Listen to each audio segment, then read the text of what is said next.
Hi, my name is Alex McGinnity, and I'm going to be giving my speech on the Stonewall riots. My audience today is Nicholas White, who is holding the camera for me. So we're just going to jump right in. So imagine that you are in 1960s New York, where being gay is still considered illegal.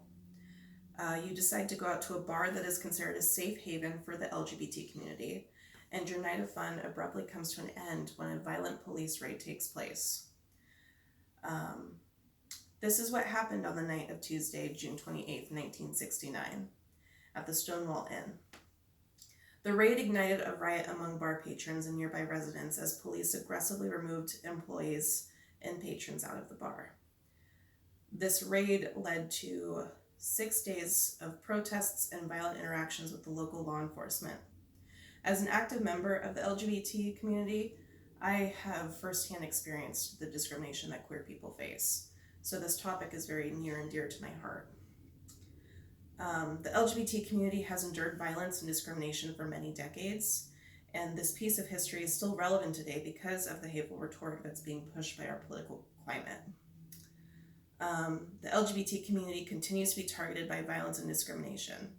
My hope for this speech is to share this important piece of LGBT history with you by first giving you a summary on the riots that took place.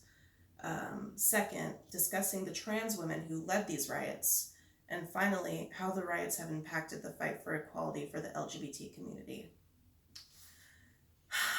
During the 1960s, homosexual acts remained illegal in the United States, and bars and restaurants could get shut down for having gay employees or serving gay patrons.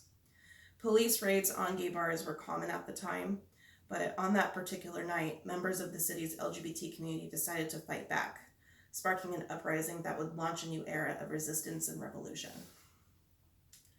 Accounts vary over exactly what started the riots, but according to witness reports, the crowd became unglued after police roughed up a woman dressed in masculine attire who had complained that her handcuffs were too tight. When they were trying to get her into the police car, they beat her over the head with a bat. People started taunting the officers after this, calling them pigs or copper, and they started throwing pennies at them, followed by bottles and bricks, and slashing the tires of police vehicles.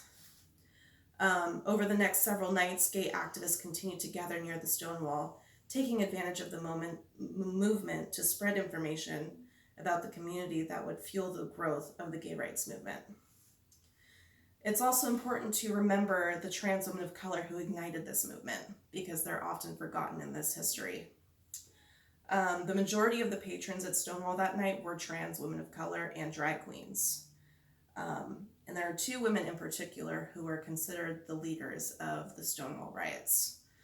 The first person, Marsha P. Johnson, a transgender black woman, is cited as being the person to initiate the riot by throwing a brick at a cop.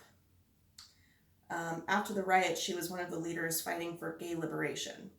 Alongside Johnson, her friend and fellow trans activist Sylvia Rivera stood on the front lines of Stonewall. At just 17 years old, she took part of allegedly throwing the second Molotov cocktail in protest to a police raid of the gay bar at Stonewall.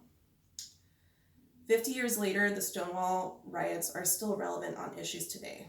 For example, trans women of color are still targets to violence. According to the Human Rights Campaign, advocates tracked at least 26 deaths of transgender people in the U.S.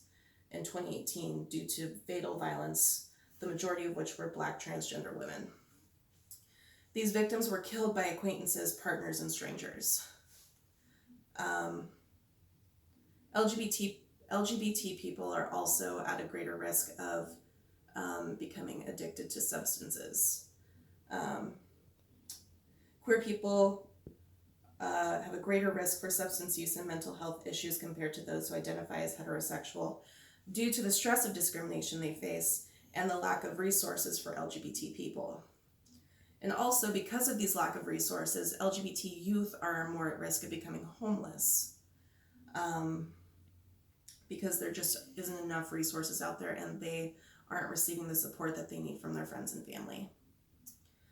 So I hope I have been able to provide valuable information on this important part of LGBT history. Although the Stonewall riots took place 50 years ago, it is still considered to be the turning point for the fight for LGBT rights. It is also a piece of history that is still relevant today. LGBT people are still targets of discrimination and violent crimes. Trans women, especially black trans women, are victims of violence than any other disparaged group. In 2019, there are already 19 reported deaths of trans black women, and presumably there are more that are unreported.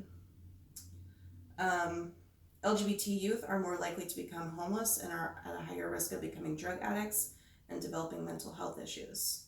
There is still a lot of work that needs to be done in the fight for LGBT equality, and the Stonewall riots should not be forgotten because of its significance on the issues the LGBT community faces today.